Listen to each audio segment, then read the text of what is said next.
High friend, welcome back to my channel Barnali kitchen আর lifestyle ব্লগে। সবাইকে অনেক অনেক ভালোবাসা। সবাই কেমন আছো? আশা করছি সবাই খুব ভালো আছো। আমিও খুব ভালো আছি। আজকে চলে এলাম অন্য একটা ভিডিও নিয়ে।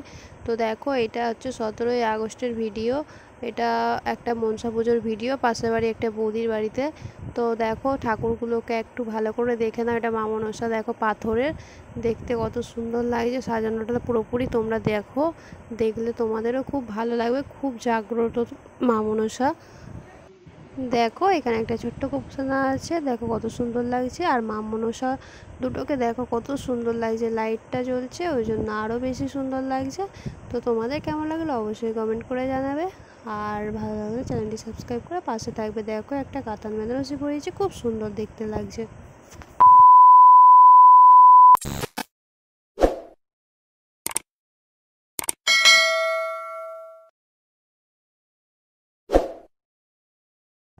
আজকে আমি যে রেসিপিটি তোমাদের সাথে শেয়ার করছি সেটা হচ্ছে ব্ল্যাক পমফ্রেট বা হালুয়া চাঁদা, যেটাই তোমরা বলতে পারো। অনেকে হালুয়া মাছ বলে চেনে, আবার অনেকে বলে ব্ল্যাক পমফ্রেট। তো দেখো, মাছটা নিয়ে নিয়েছি। এই মাছটা তোমাদের ওখানে কী নামে পরিচিত সেটা আমাকে কমেন্ট করে জানিও।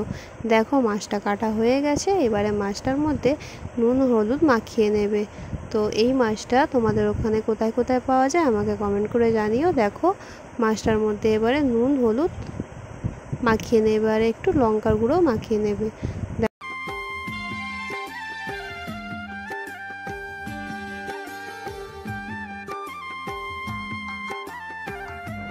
দেখো, মাছের কারিটা বানানোর জন্য আমি এখানে দুটো আলু কেটে নিয়েছি, দুটো পেঁয়াজ কেটে নিয়েছি, চারটে কাঁচা লঙ্কা চিড়ে নিয়েছি, দুটো টমেটো কেটেছি, একটু ধনেপাতা কুচি নিয়েছি, আর কয়েকটা রসুন ও আদা বেটে নিয়েছি। দেখো, আদা রসুন বাটা নিয়েছি।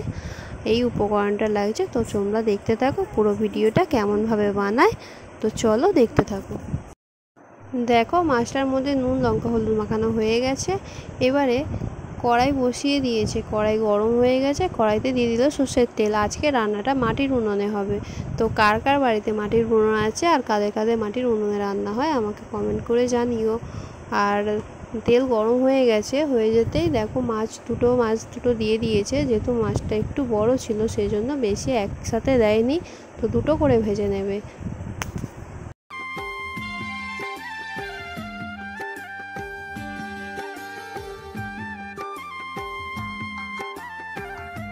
মাটির উনুনে রান্না কিন্তু অন্য রকম একটা টেস্ট আসে। তো দেখো, উনুনটা কত সুন্দর জ্বলছে, আর মাছটাও কত সুন্দর ভাজা হয়ে এসেছে। আর একটুখানি হলে মাছটা ভাজা হয়ে যাবে। আর কার কার ভালো লাগে, কাদের কাদের বাড়িতে হয় আমাকে অবশ্যই তোমরা কমেন্ট করে জানাবে। দেখো, মাছটা প্রায় ভাজা হয়ে গেছে। এবারে মাছটাকে তুলে নেবে। তো চলো তোমরা দেখতে থাকো, কেউ স্কিপ করো না, সবাই পুরো ভিডিওটা দেখো।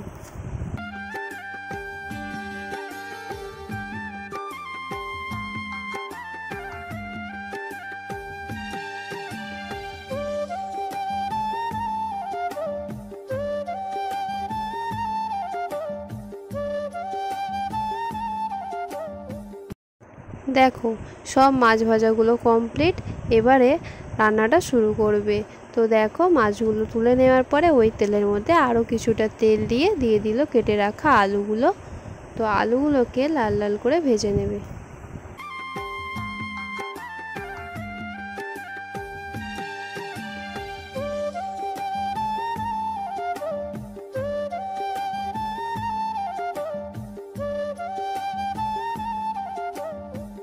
দেখো, আলুগুলোকে খুব ভালো করে লাল লাল করে ভাজা হয়ে গেছে। এবারে পেঁয়াজ কুচিগুলো দিয়ে দিল। তো পেঁয়াজ কুচিগুলো দেওয়ার পরে এবারে চেরা কাঁচা লঙ্কা কটাও দিয়ে দিল। দিয়ে এবারে খুব ভালো করে লাল লাল করে কিছুক্ষণ ধরে ভেজে নেবে। তো চলো তোমরা পুরো ভিডিওটা দেখতে থাকো।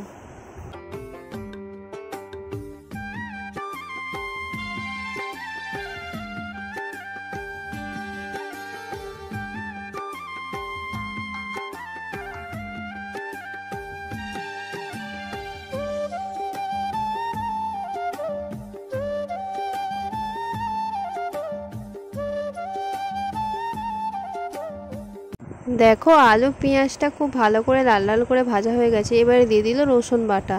তো রসুন বাটাটা দিয়েও এবারে কিছুক্ষণ ধরে খুব ভালো করে কষিয়ে নেবে, যতক্ষণ না রসুনের কাঁচা গন্ধটা যাচ্ছে, তো ততক্ষণ খুব ভালো করে কষিয়ে নেবে।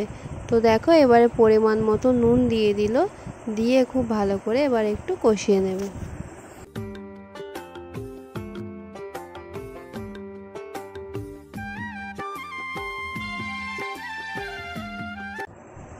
এবারে দিয়ে দিল কেটে রাখা টমেটো কুচি। টমেটো কুচিগুলো দিয়েও খুব ভালো করে কিছুক্ষণ ধরে ভেজে নেবে।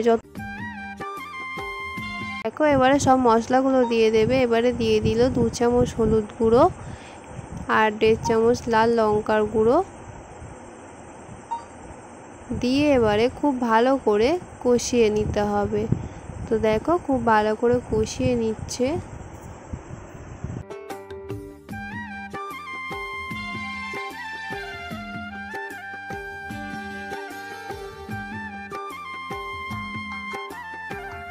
দেখো কিছুক্ষণ ধরে কষিয়ে নেওয়ার পরে এবারে দিয়ে দিল আদা বাটা। তো আদা বাটা দিয়ে আবারও কিছুক্ষণ খুব ভালো করে কষিয়ে নেবে। তো মাটির উনুনে রান্না তোমাদের কার কার ভালো লাগে অবশ্যই আমাকে কমেন্ট করে জানাবে। দেখো আবার এবারে জল দিয়ে দিল পরিমাণ মতো। এবারে জল দিয়ে ঢাকা দিয়ে দেবে আলুটা সিদ্ধ হওয়ার মতো। তো খুব একটা বেশি জল দেবে না।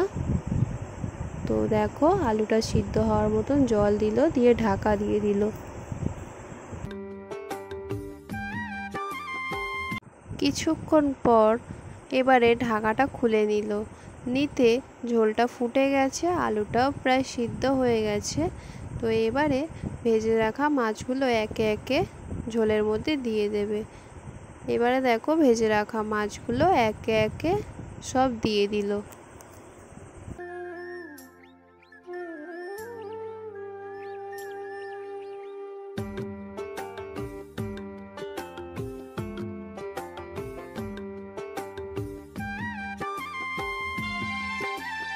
দেখো মাছগুলোকে খুব ভালো করে ঝোলের সঙ্গে মিশিয়ে নিয়ে এবারে দিয়ে দিল ভেজে রাখা জিরে গুঁড়ো। তো ভেজে রাখা জিরে গুঁড়ো দেওয়ার পরে একটু ভালো করে মিশিয়ে নেবে। মিশিয়ে নেওয়ার পরে দেখো দিয়ে দিল ধনেপাতা কুচি।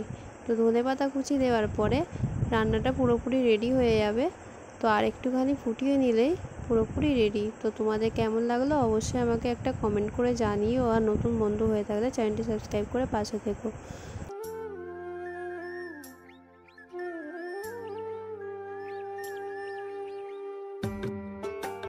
দেখো রান্নাটা পুরোপুরি কমপ্লিট হয়ে গেছে, এবার নামিয়ে নেবে। দেখো রান্নাটা কমপ্লিট হয়ে গেছে তাই নামিয়ে নিল। তোমাদের কার কেমন লাগলো অবশ্যই আমাকে জানিও। আর নতুন বন্ধু হয়ে থাকলে চ্যানেলটি সাবস্ক্রাইব করে দিও। আর সবাইকে অনেক অনেক ভালোবাসা এতক্ষণ ভিডিওটি দেখার জন্য। সবাই খুব ভালো থেকো, সুস্থ থেকো, সাবধানে থেকো। আবারও তোমাদের সাথে দেখা হবে অন্য কোনো ভিডিও নিয়ে। ততক্ষণ টাটা, ভালো থেকো সবাই, লাভ ইউ অল।